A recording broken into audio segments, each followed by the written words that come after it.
Fala, moçada! Conexão Olímpica, sétimo episódio. Uma semana. Faz uma semana que eu tô em solo japonês, 7 dias. O estado não poderia ser melhor. Uma experiência incrível, muita coisa legal acontecendo, um desafio pessoal e profissional muito grande. E os frutos são os mais oportunos e melhores possíveis. Acho que depois que acabar a Conexão Olímpica, eu vou criar um outro seriado, uma outra conversa só sobre os legados olímpicos. Acho que ia ser legal. Boa ideia, acabei de ter essa ideia. Mas bom, vamos lá. Sétimo episódio. Agora falar um assunto que eu separei para falar aqui e que agora ficou ainda mais específico e oportuno por conta da notícia que a gente teve de mais um atleta brasileiro que viria para Tóquio com chance de medalha e foi suspenso por um resultado adverso de uma coleta de um exame antidoping feito pela ABCD. E esse atleta apresentou esse efeito adverso e agora ele foi suspenso provisoriamente. Ele tem direito à defesa, ele tem direito a solicitar a contraprova, mas isso irá acontecer num prazo que extrapole aí o prazo das Olimpíadas, então ele não virá e o Brasil perde aí uma chance real de medalha olímpica.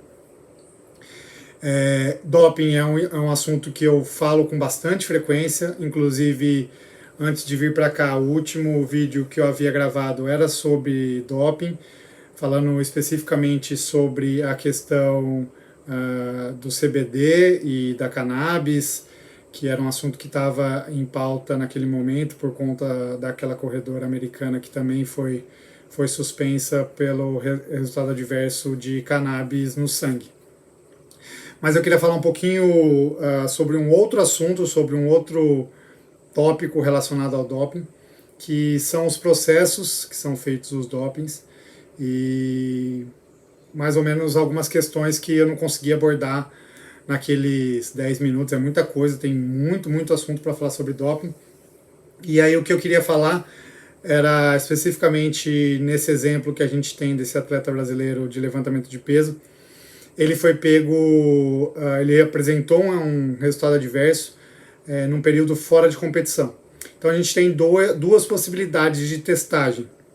Os atletas eles são testados no período competitivo e no período fora de competição. Eles podem a qualquer momento ser abordados, seja no clube, seja em casa, seja onde eles estiverem no momento fora de competição, e eles serão testados, assim como eles podem também ser testados no período competitivo. Por exemplo, aqui nos Jogos Olímpicos, todos os atletas eles têm locais e horários específicos que eles estarão. Por exemplo, a WADA, os órgãos mundiais aí responsáveis pelo doping e também o órgão nacional sabem onde o atleta está dormindo, em qual quarto, enfim, sabe tudo a vida do atleta, toda a agenda que ele tem durante o dia, porque a qualquer momento eles podem vir testar e o atleta ele pode ser avaliado, né? Pode ser submetido ao teste. Ele tem o direito de não testar, mas se ele falar que ele não quer testar, isso é considerado doping. Então é meio um direito mais ou menos, né? Ele vai sofrer as punições por ter se negado a testar. E o interessante é que a lista de substâncias proibidas é um pouco diferente para esses dois tipos de teste. Há substâncias que são consideradas doping no período competitivo, mas que não são consideradas doping no período fora de competição, assim como há substâncias que são consideradas doping tanto no período competitivo como no período fora de competição. Um exemplo prático de substâncias que podem apresentar um resultado adverso no período competitivo, mas não são proibidas no período fora de competição, é exatamente a cannabis e as drogas recreativas, elas só são consideradas doping no período competitivo, ao passo que os hormônios de crescimento, os hormônios masculinos, por exemplo, o GH, por exemplo, a testosterona, eles são considerados doping em qualquer momento, seja no período competitivo, seja no período fora de competição. Isso é bem interessante, só para vocês terem uma ideia de que existe esses dois momentos e a lista não é igual nesses dois momentos. Ela é semelhante, mas tem algumas particularidades. Um outro ponto bastante interessante sobre o doping é a questão de que o indivíduo ele pode utilizar uma substância considerada proibida, né, uma substância considerada doping, se essa substância for necessária para ele, ou seja, se ele tiver alguma patologia, alguma comorbidade, que essa substância seja crucial, seja fundamental para ele. Um exemplo bem clássico dessa questão são os atletas diabéticos tipo 1 ou os atletas diabéticos tipo 2 dependentes de insulina. O diabético tipo 1 ele já precisa de insulina desde o começo da doença. Diabetes tipo 2 só nos estágios mais avançados precisam da insulina. Mas se porventura o indivíduo for necessário ele utilizar a insulina, a gente tem como solicitar o uso dessa substância para fins terapêuticos. Então a gente preenche uma TUI, né, chama TUE, ou em português AUT, né, autorização para uso terapêutico. E aí essa solicitação ela passa por uma avaliação especializada dos membros da UADA, da ABCD, enfim, dos órgãos competentes antidoping. E aí eles vão julgar e vão dar a autorização ou não para o uso terapêutico para um fim. Então, tem várias substâncias que são consideradas doping, mas alguns atletas eles apresentam algumas patologias, eles precisam provar que eles apresentam essa patologia e também eles precisam, dentro do relatório, a gente precisa descrever que não há nenhuma outra maneira de tratar essa patologia a não ser utilizando especificamente aquela substância considerada doping. Isso se a gente pensar num uso rotineiro prolongado.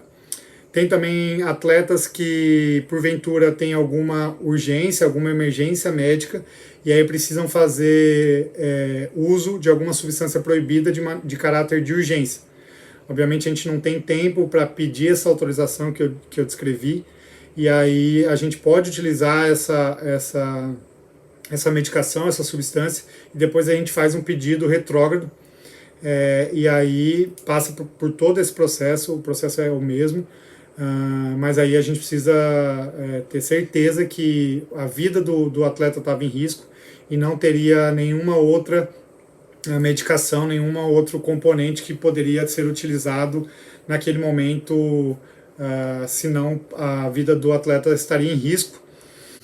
Um exemplo disso são os atletas que porventura têm alguma reação alérgica e aí precisam de alguma medicação que é considerada doping em um caso de emergência, como não sei, um indivíduo que é alérgico à picada de abelha e aí ele tem uma picada de abelha e tem um choque anafilático e aí precisa utilizar adrenalina na veia, adrenalina endovenosa, e aí a gente faz esse pedido, essa autorização para uso terapêutico retrógrado, se o indivíduo tiver essa urgência e for necessária a utilização de adrenalina endovenosa.